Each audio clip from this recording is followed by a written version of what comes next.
All right, today we're here with Artie, and what we're doing is we're teaching him to not take food or not be right around the dinner table while his guardian is eating.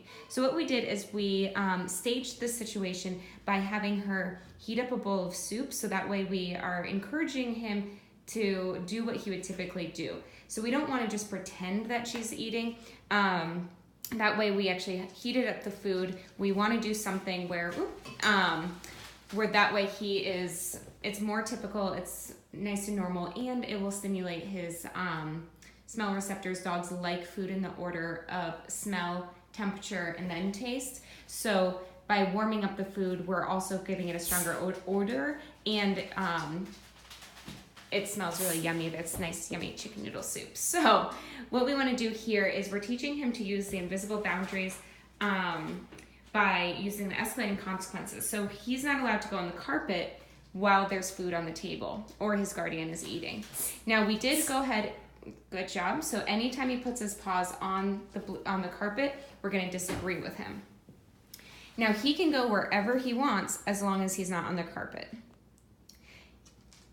Good. Now we also opened up his kennel door to give him the option to go and lay in there. Given that that's the only soft surface in this room, he's more likely to actually use the kennel because of that, and it'll actually build up perfect, good timing. It'll build up a good positive association between him and his kennel because it'll be a place where he can be near his guardian while she's eating, but not right on top of her and begging for food. Keep going. Perfect. The other thing that we did, and notice that there's a box under the table, is that Artie was using the box as a way of, you want to disagree with him again? Artie was going under the table as a way to try to sneak away from his guardian so she couldn't disagree with him. And what we decided to do is just put a box there temporarily while he's in training mode to help prevent that type of behavior. So we just went ahead and blocked off part of the area. So now he's going to come back around, hiss at him when he goes under the table. Perfect. Keep after him. Good. Keep going. Good. Now remember, I want to remind you for the video, you're doing a great job right now, but when he does get off of the carpet, you want to stop the escalating consequences immediately.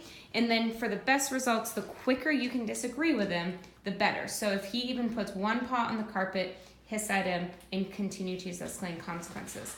The reason behind this is that it's easier to train him with absolutes. It's better for him to know that if he even has one paw on the carpet, that's a disagreement. If sometimes he can kind of have a paw on, sometimes he can't, it's going to create gray area, and it's going to take longer for him to learn, and he's more likely to keep testing those boundaries.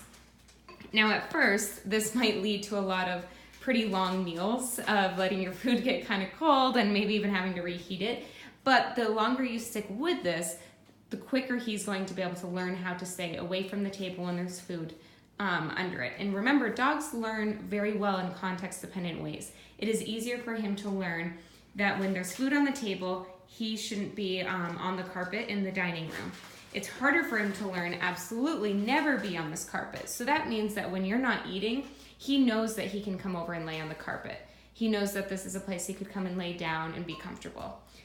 So don't worry that he won't be able to, he'll think this is off limits all the time. He's actually going to do quite well at learning that. I'm just going to move camera angle wise so I can show how he's doing over here. Perfect.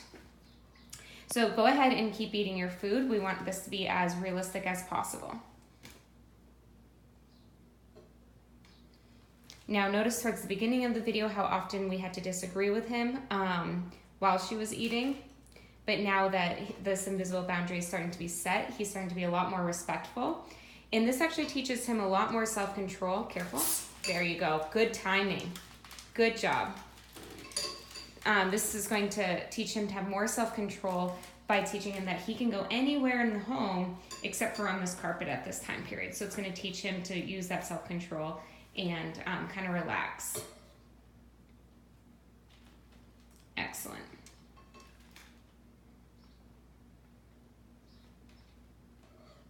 Now another little tip is that just because he does really well today doesn't mean that tomorrow it almost won't feel like he's starting new again.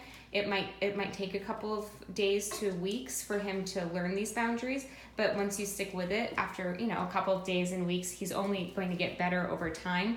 But there might be times where he's more testing the boundaries than others, but just be as consistent as possible.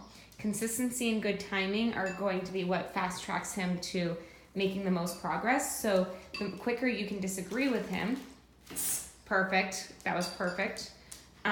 Notice how well he's being respectful. He's getting off the boundary immediately, or he's staying behind the boundary immediately.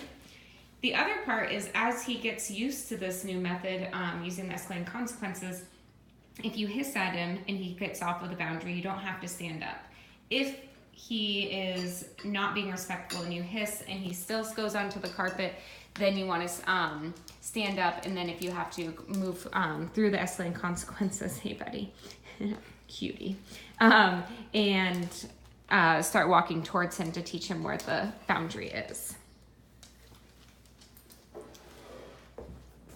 But as you can see, he's starting to learn at perfect timing. So what we just saw there is a time where he would typically probably go right onto the carpet, but instead he walked towards the carpet and then walked away from it because he's starting to learn what this boundary is.